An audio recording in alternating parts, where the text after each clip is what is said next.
All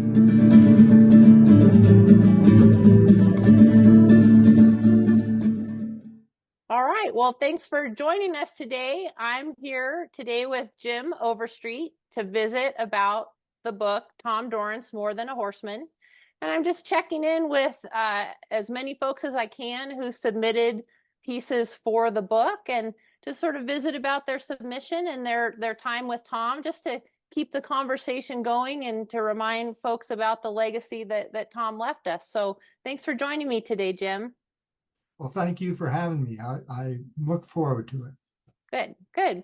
Well, I think we have to start by talking about the fact that you're the one that named the book through your essay, and so I just when you wrote that line in your piece, did you have a sense of the importance of that part?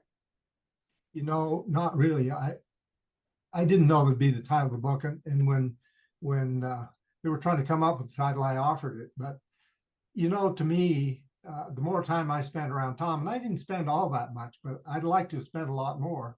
But it seemed to me like there was a lot more to him than horses. That his wisdom or whatever you'd call it went a lot deeper than just horses. Well, and I think one of the things that really comes through in your piece is I love the part where you said that you loved being around Tom. And that's a theme that I hear from a lot of folks, is that like how he made you feel. Can you talk a little bit about that here? I think that it took me a while to figure out that's one of the things I liked, but it was like I got energy from him. It was especially at the clinics, but even in his house to some degree. But when I knew Tom, he was old, pretty old, and he was old, but he didn't hear all that well, and it was a little bit hard to deal with him. I mean, not deal with him, but to talk to him. But if there was a horse there, he could hear and just as good as he ever could, and he became a lot more alive. And when he did that, and the other thing, I mean, I fed off that to some degree. And the other thing about him, after you spend a little time around him, there's a sort of sense of kindness. I mean, the man, he was a very kind man, and I think he was very sensitive too, not just to horses, but to people. And I think it was easy for him to get, throughout his life, I think it was easy for him to get hurt by people. I don't know, but that kindness, when he was trying to help you with the horse, or actually could be talking about almost anything, to me, that was a big part of him. And I know that I'd heard about Tom being so shy and very, tried to stay away from people. Brian Newbert told me that at Branding's out there in Nevada, that he would take his own lunch and go off and sit by himself so he didn't have to deal with people. Well, when I knew him, he was in his 80s, I think, and the first clinic I went to, I talked to him the next day, and I said, boy, I was really impressed with how smooth everything went, and how you talk to people. And he said, I've always been able to find the best in a horse. Since I've gotten older, he says, I can do that with most people. And so it's like that whatever that little social dance we do with people in our lives, that interaction, it just took him a long time to learn those next steps, I think.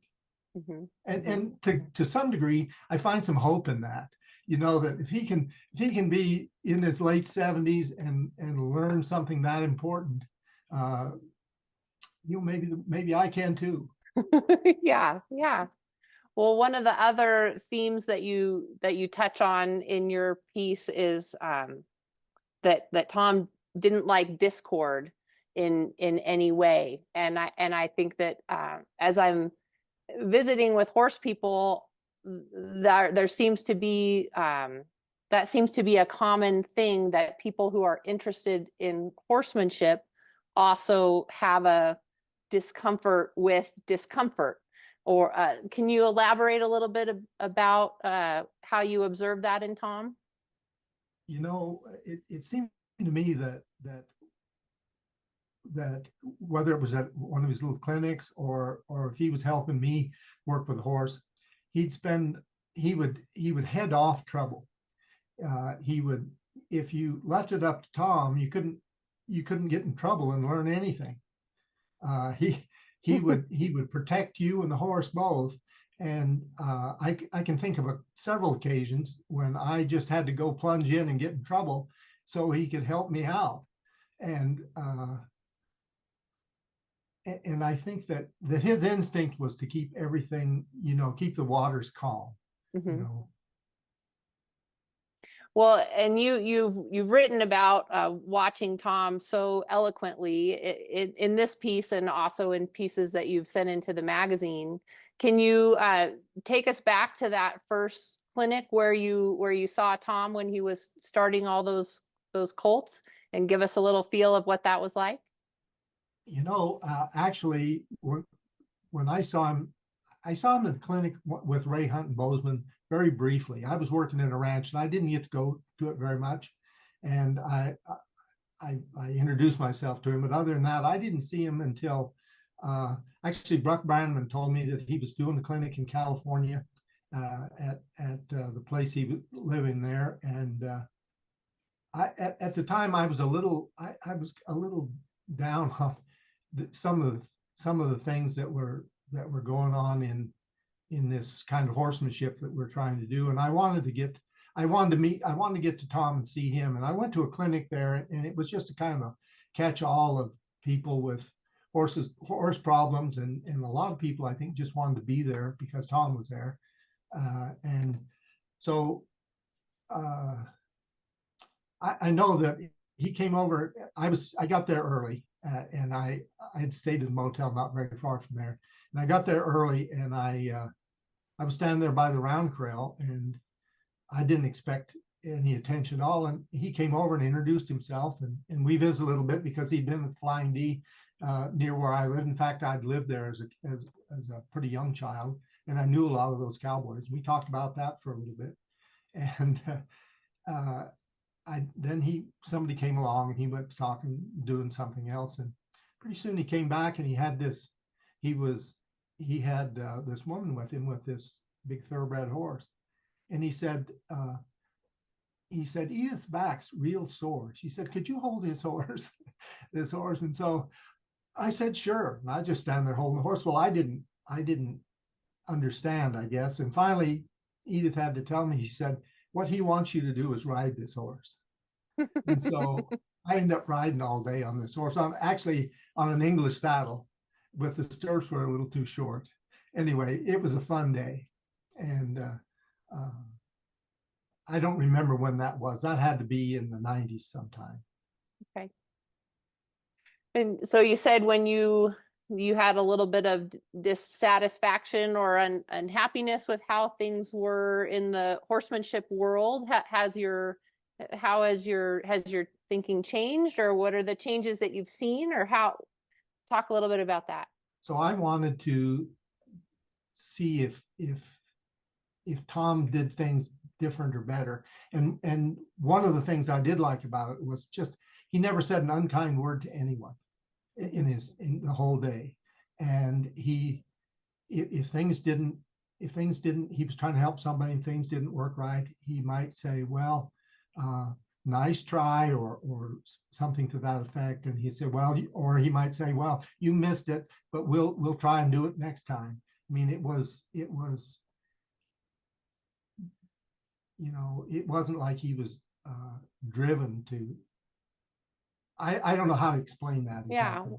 Well, but it was a relaxed atmosphere and the real sincerity of Tom. Yeah. It was almost as he was somebody really, really special. Not just somebody who could do something, but that something that somebody who not only could do things with horses, but sort of had a sense of what the inner truth was, or the greater truth was, I guess is the word, and was comfortable with it. Mm-hmm. And through your life with perspective, has it changed, or do you still feel that way thinking about your time around Tom? Oh, the time I spent around Tom was probably some of the most valuable in a lot of ways. I mean, when you start doing some of this stuff, it changes, it goes through your whole life. I mean, you start thinking about being kind to your horse, but still get out. I mean, it's a way of doing things, and even if you can't do it perfectly, it changes how you look at life. I mean, how you relate to other people, how you meet people. But I don't know. It's just kind of a very thoroughgoing thing, and I'm just fortunate to have been able to spend as much time around Tom as I did. And are you still involved in the horse world in a way that you? How do you feel about how his legacy has survived since he's gone? Well, nobody that's going now. I mean, I think there's a lot of good things that came out of it. I am involved in. I mean, myself, I ride every day, and I think that Tom's influence was all good, but nobody's Tom. That's the only thing I'll say. He had something that there may be other people have, but I don't know. I'll come back to that question. I can't think of quite how to ask that. I Okay. mean, well, I got to spend one afternoon around Tom, that's it. And so I was, 16 and didn't have a lot, and so there's such a feeling of like, I wish that I would have had the opportunity to be around him myself. And so the next best thing that for me is I get to visit with folks who had that firsthand experience, but it's not the same as getting to, to be in the presence of somebody like that, like you said, who you feel like they inspire you to be better, or that they have some sort of finger on the pulse of the universe, or however you want to describe that. But for those of us who didn't have that experience, is there anything that you can share that can help us deal with that? I don't know. I can't really think of how to ask that question. I don't really know how to even answer that, but I can tell you that I wish that Tom had been my neighbor, so he could have been in my life. I mean, he was in my life every day in a way, but I wish that when I was, if I was doing something with a horse, or even using a horse as a metaphor, I mean, I could have talked to Tom and had him kind of straighten me out. You know what I mean? In his kind way, he'd have given me some wisdom, I probably should have. I didn't talk to him on the phone much, and I probably should have, but yeah, I don't know. He just, I don't know, just there was an inner warmth or something there that just came through. And I think that I saw him when I was at his place there in California.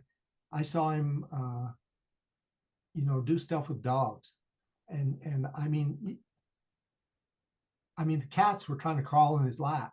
I mean, it's just, it was, and another situation, I was I wasn't participating in it. I was just watching a clinic that Tom did in Thermal, California.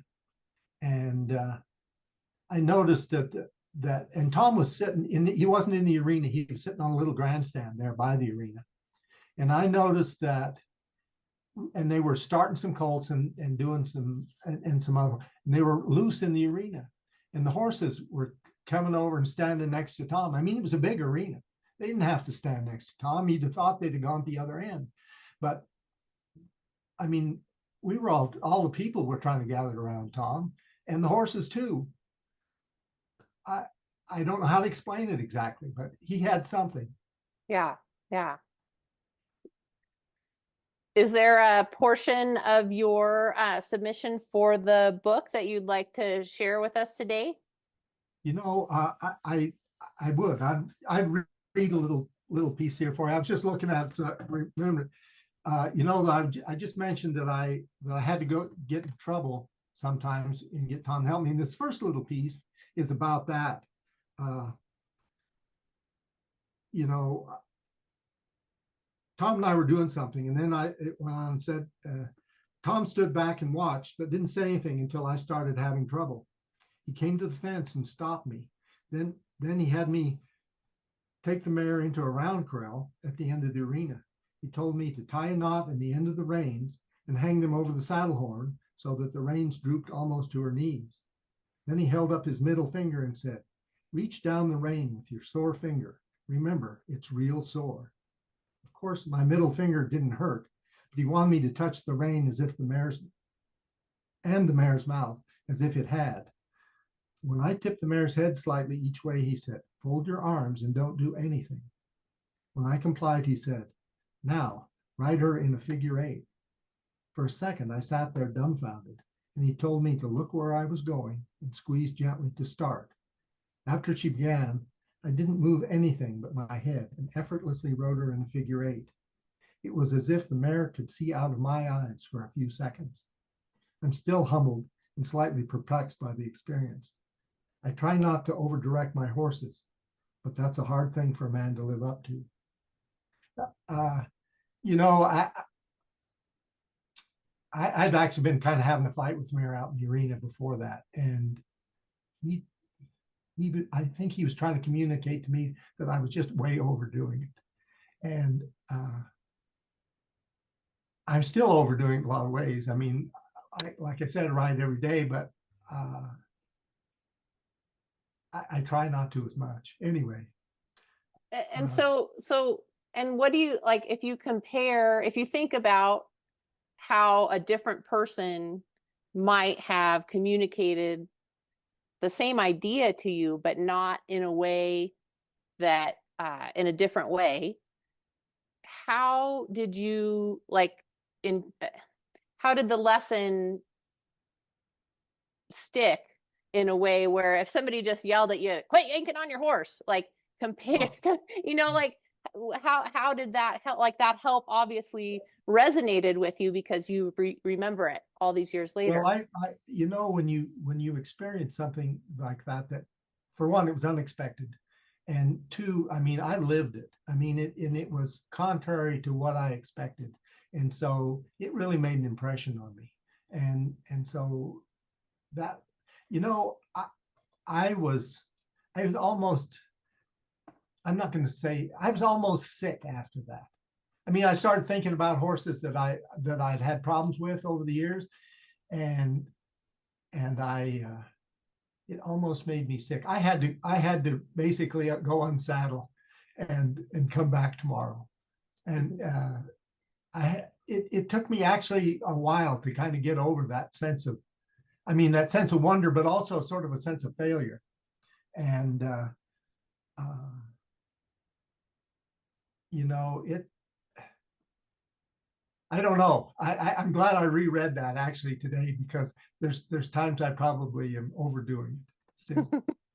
I'm only 74. I can still learn. Yeah, you got a ways to go. Yeah. Well, and there was we visited a little bit before. There's another section that you wanted to explore as well. Yeah. Let me preface this just a little bit by something I didn't have in the article, but I was thinking about. Once I was there with Tom, and I had a mare that I was having trouble saddling her, cinching her up, and Tom we had, I don't know, it must have been a 20-foot lead rope he had on her, and I don't know, she was probably standing back 10 feet, and I was holding it, and I think I I was holding it, and it was loose, and the mare was standing there perfectly relaxed. She had a foot cocked, and Tom said, "Well, here, let me hold her, and you saddle her." So, but when he took a hold of the rope, it didn't get any tighter. But when he took a hold of the rope, she stood. She came to attention. She put that foot that was cocked on the ground. She just came a little, not tense, but she just picked herself up and became more alive. And I got thinking about that. And a few days later, I was talking to Tom in the house, and he was laying back in a recliner. And when I said that, when I was telling this how she had come alive when he touched the halter rope, he almost levitated out of that chair. He said, "I wouldn't call it spiritual if I knew anything else to call it." Anyway, he used this little piece is about spiritual, and it I think he meant more than one thing with spiritual. I guess I say that here.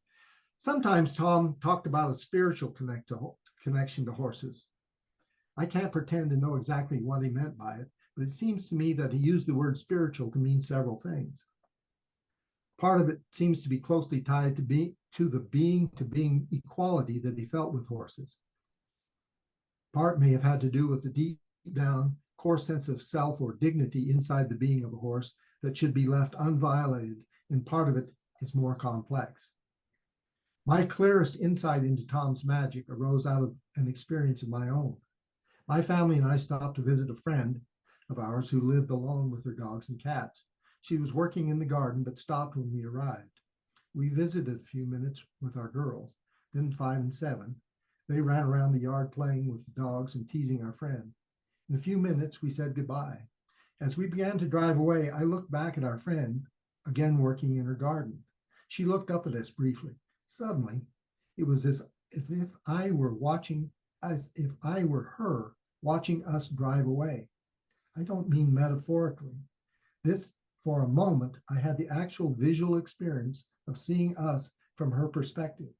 I also had the vivid emotional experience of her feeling a combination of a sense of relief that the wild running of the kids and dogs had stopped, and also a sense of loneliness.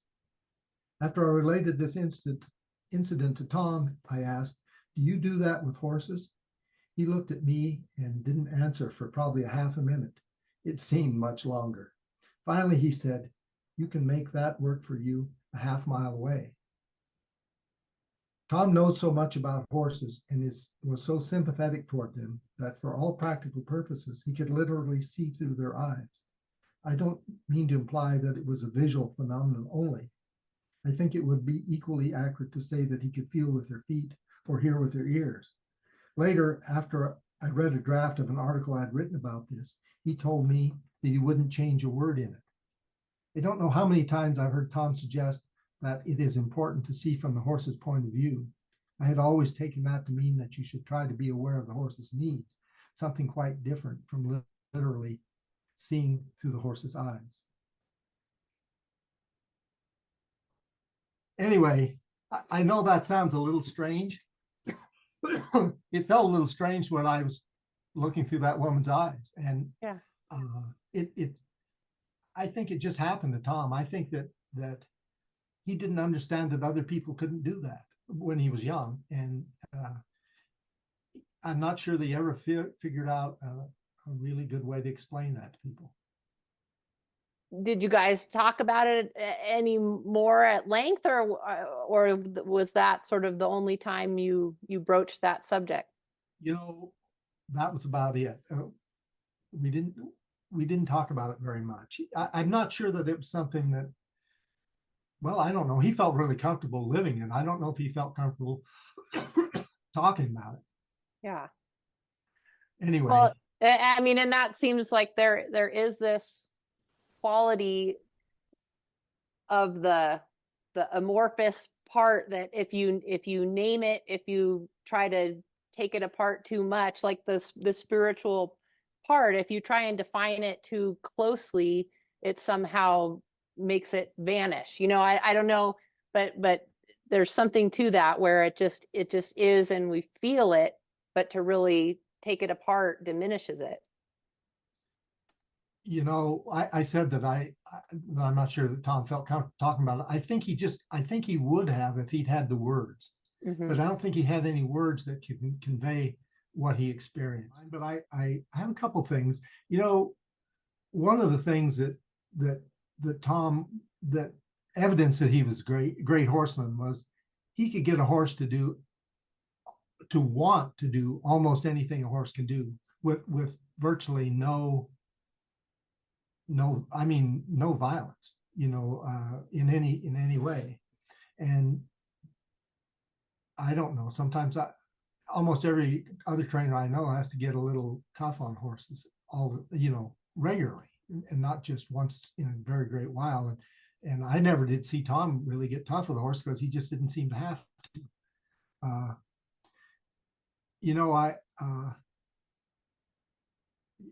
The other thing, Tom, when you're around Tom, sometimes he would be, you'd look over and he'd be kind of like he was in another world, like he's contemplating the unfathomable. And then he'd look up and he'd have this twinkle in his eye, and you knew that he took delight in the world. I mean, I think that's a neat thing. I don't know if that was, I'm not sure I do that enough.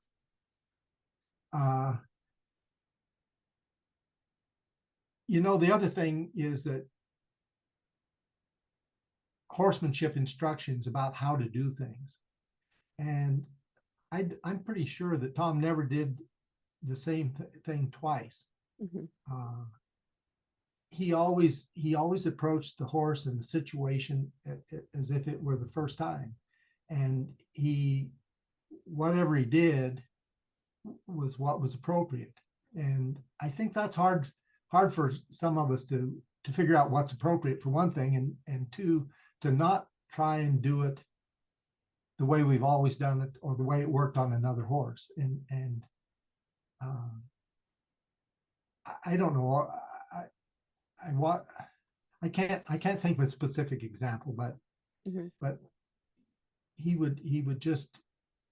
might have several horses have similar problems in one of his clinics, something, and you approach it totally different. And I don't know, whatever he did worked. Tom could, I'd say Tom was probably the most intelligent man I ever met.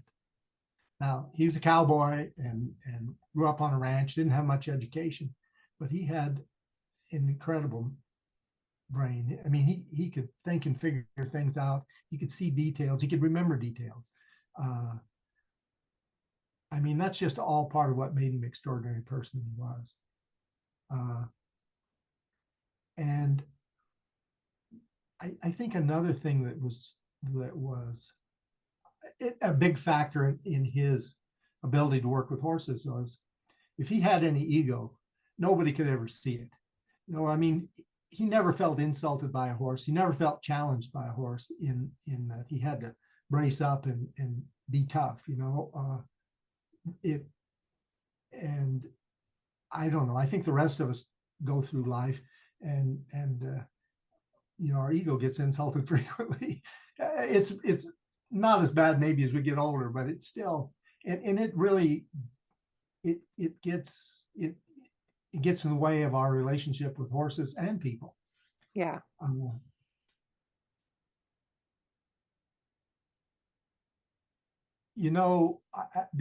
I think one of the things that Tom, I mentioned this earlier, is that to him, a horse was just as good as he was, or good as any person that he ever met.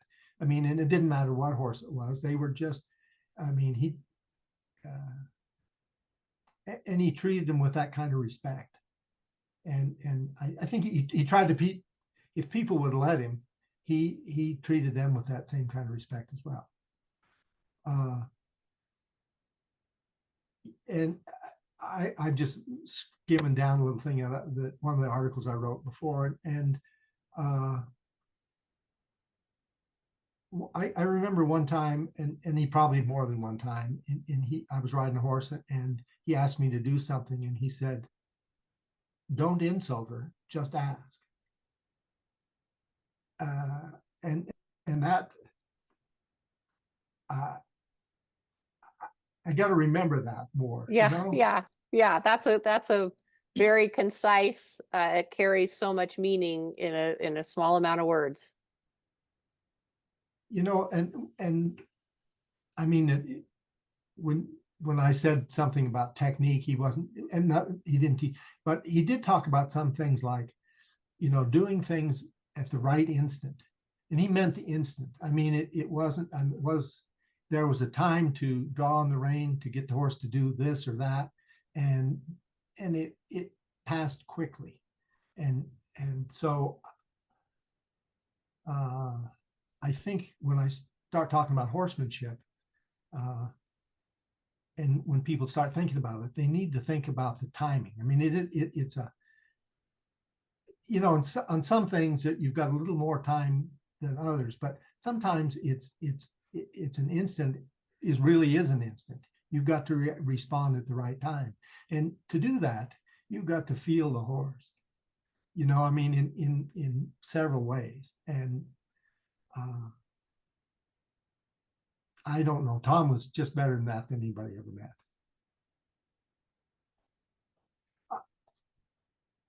Yeah, I don't know. I mean, uh,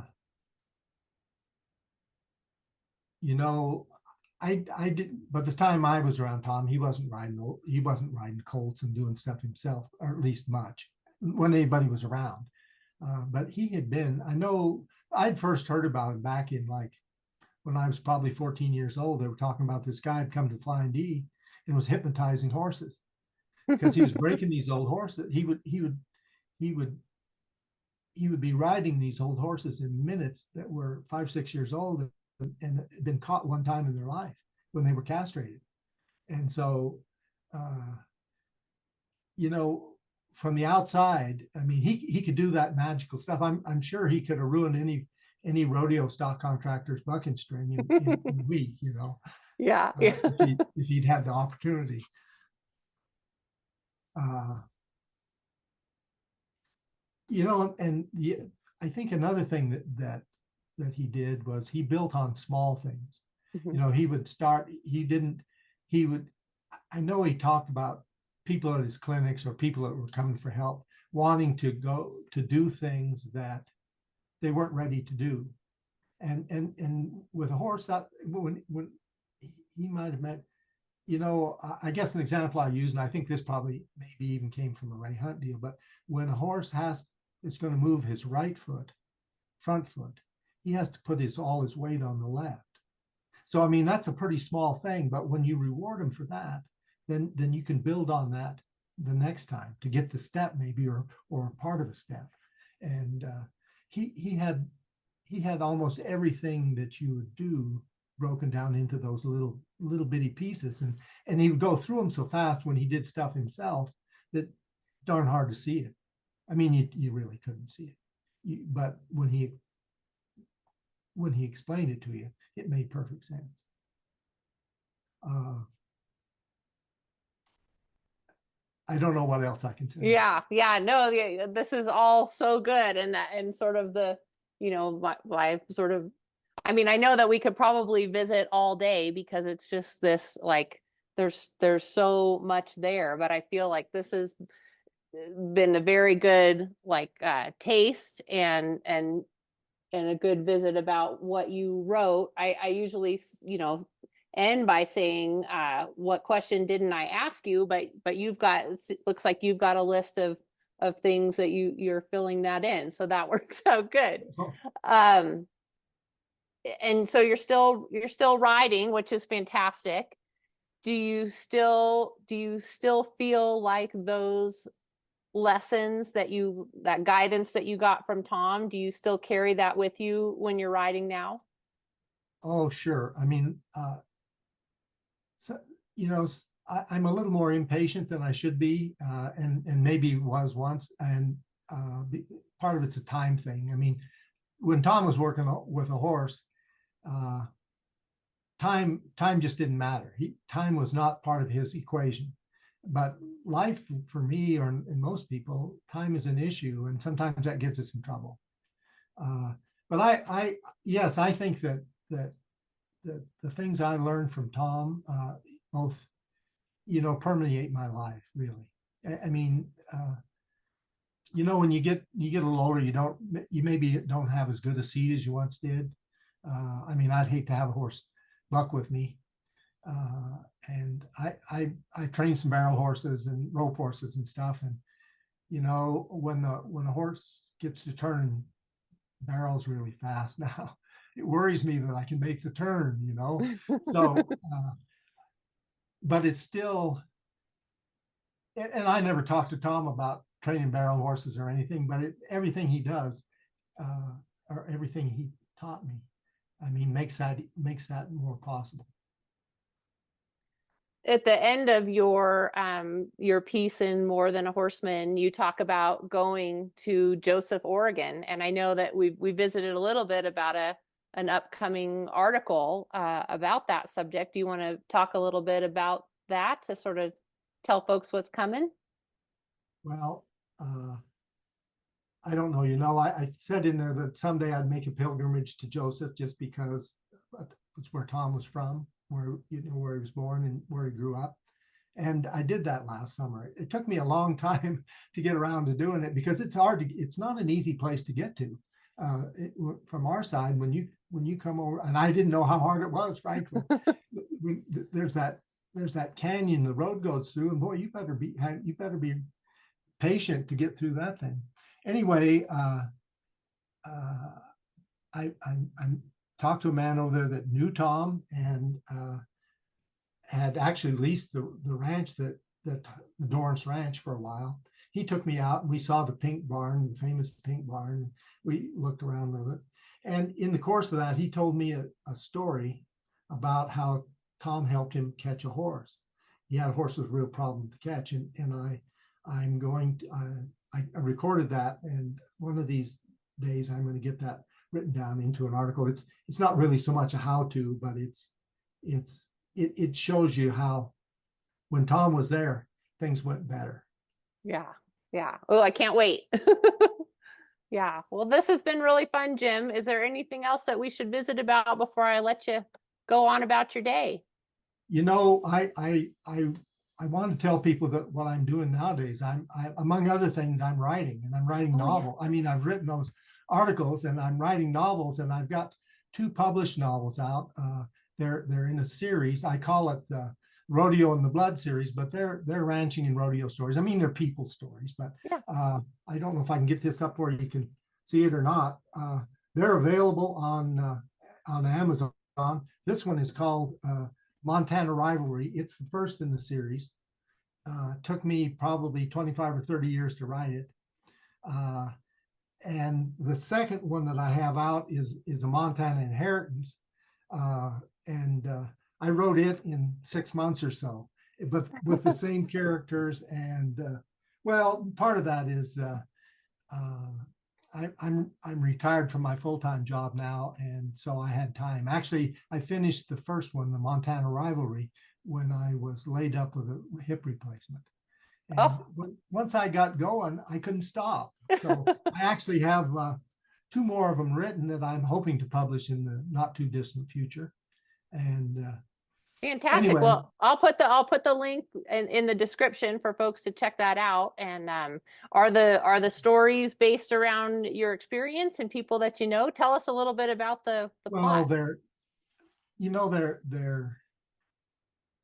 They're fiction. I mean, I've been accused that some of those people are real, but they aren't. I mean, they're based on my life experiences in a lot of ways, but they're just figuring my imagination. But I think they're entertaining. I've got some ranch stuff in there that shows how a lot of ranches do it. I mean, I know ranches do it different everywhere, but my two of my main characters, I've got a lot of different characters and they all interact, but 2 of my main characters meet when they're young at a branding, get into a fight the first day, and then basically spent the next 25 years fighting one another. I mean, whenever they got together, and but they both became steer wrestlers, and once they got in rodeo, I mean, they were I don't know. It just they ended up at the story ends up at the national finals rodeo event. The two of them going into the last go around competing for the world championship.